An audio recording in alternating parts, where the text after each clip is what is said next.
Hey, this is Katy Jeter with the Public Affairs Program here on KNDY. This week I talked with Sarah Kessinger from the Marysville Advocate to talk about the 140th year of the Advocate being in business. Well, I would say it's a challenging time for newspapers overall, worldwide, simply because of the competition with the internet. And so if any newspaper reaches 130, 140, 150 years, it's something to celebrate, I guess. The Advocate stayed a staple in the community because of the community.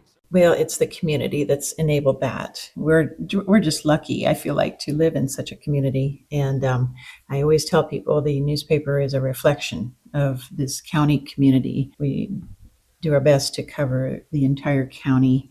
And we just come across amazing story after amazing story about what people are doing here, things that happen, that the goals that people set and reach and overcome, the challenges they overcome. Of course, we have wonderful sports teams, which are fun to cover and in our high schools. And we have great activities in all of our high schools that the young people in this county are so invigorating to cover and to read about, I think. And so people pick up the paper because, again, we try to help reflect what's going on in the county. It's a great place to live. And so that has always been, a good thing for a newspaper and I think a radio station to survive in and thrive in.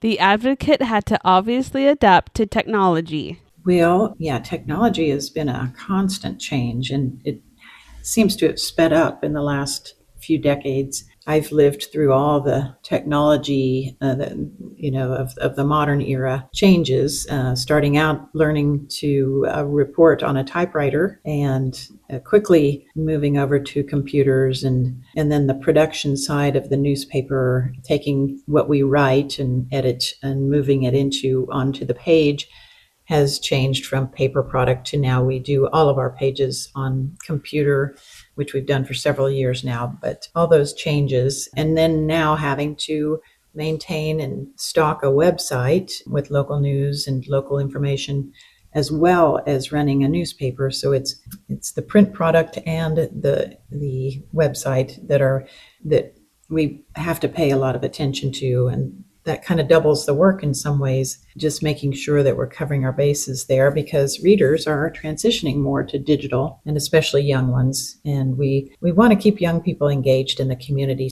The community support played a role in the Advocate's success. Well, our advertisers and our readers are why we're here. They, just picking up the paper, buying it or subscribing to it, and then advertising in it or bringing your event if you have one and letting us know about it and giving us information and photos. All of that makes our job so much easier.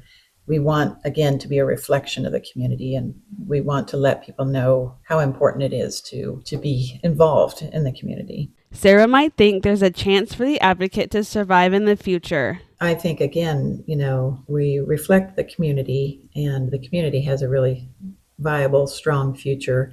And so we've got to continue to help record that, again, for posterity, so that 50 years down the road, when people are looking back, they have a record of what happened and how we tried to make this, a better place and how we did that as a community and as a county.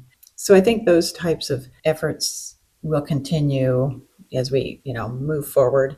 Will the newspaper survive another 140 years? I don't know. It will be a different format for sure. I would like to thank Sarah Kessinger for being my guest on this weekend's Public Affairs.